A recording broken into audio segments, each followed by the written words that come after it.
आपल्या कार्यालयाचा लिलाव करून शेतकऱ्याचा जो मोबदला आहे ते देण्याचे आदेश माननीय नांदेड न्यायालयानं काढलेले होते. नेमकं काय प्रकरण होतं?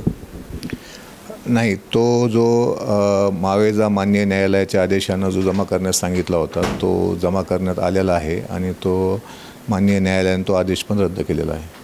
नेमकं काय प्रकरण होतं जेणेकरून न्यायालयानं जे आदेश काढलेले होते की तुमच्या कार्यालयातील जे फर्निचर आहे त्या फर्निचरची जप्ती करून ते पैसे देण्यात आलेले होते? नेमकं प्रकरण काय होतं? चुकेवाड आणि त्यांचे बंधू यांच्या नावे ही आमच्या याच्यानुसार कागदपत्रानुसार 81 आर जमीन संपादित होत होती.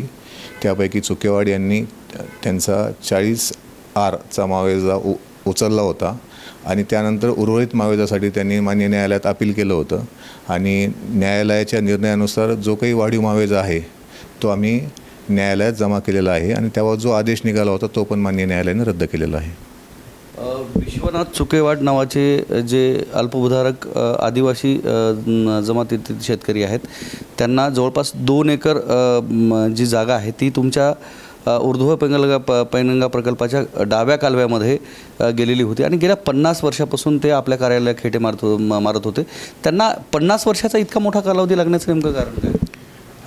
नाही, त्यांचा जो आहे तो त्यांचा 81 आर जो आहे त्यांचा आणि त्यांच्या बंधूंचा असा एकत्रित मावेजा होता.